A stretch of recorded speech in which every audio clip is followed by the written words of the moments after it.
taste, Okay. right? So I can. But Eric, what are we tasting? Seriously, Oh, the wine right now? what are the wines we're tasting? Well, do you know anything about Lopez de Heredia? Why don't you tell us about Lopez de Heredia? I don't know. What's Lopez de Heredia?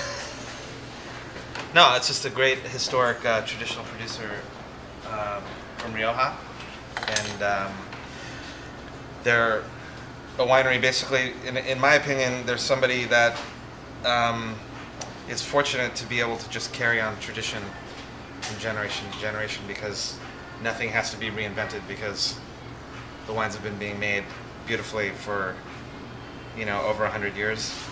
Is it in the same family? They're not. Yeah, same family, and also,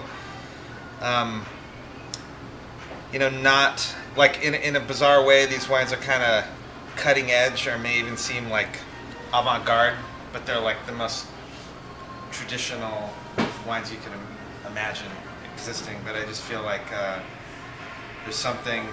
I mean, they're a little bit esoteric. The wines have a lot of.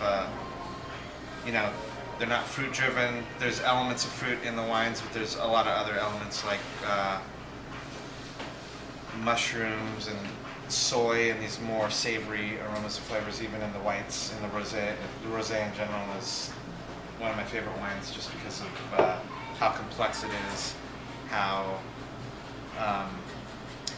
aromatically compelling it is, and then at the same time, it's a rosé. You drink it chilled. It's something kind of fun to drink, So, I mean, in general, I think that you're having, I don't know, for the wine lover, for somebody who's trying to understand something, these wines aren't really made for people's tastes. They're actually just made to represent a certain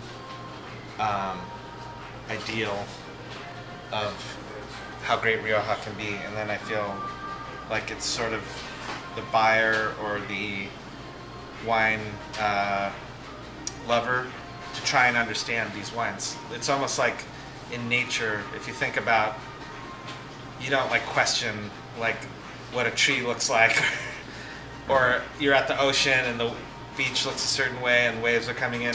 Like, it's a beautiful thing. Like, to me, these are beautiful.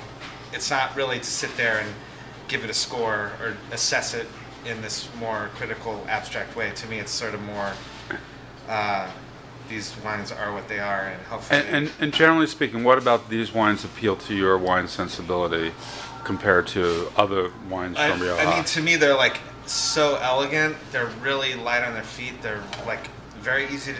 It's like the aromas, I don't know if you agree with me, but I think they're really serious, like intense, leathery, but in a delicate way, in a pretty way, So, in a way, you're experiencing something, profoundly complex, profoundly intricate, and then at the same time, it just washes over your tongue, and it's like, it's not something that's difficult to drink, or And what's the retail prices range on these wines we're tasting? $28 to $100.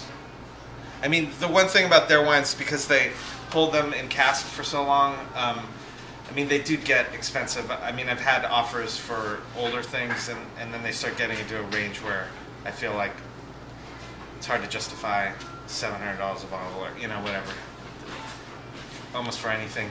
Right. But I think for a wine that's 20 years old, I mean, I still have some 81 Boscogna Grand Reserva. That's around $100 a bottle.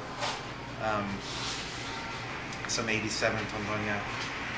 But no, I don't know. For me, it's kind of cool to align yourself with something like this, because it's like unmistakably great wine. I mean, unless you're looking for fruit-forward wines, like Right. Like these wines aren't for you.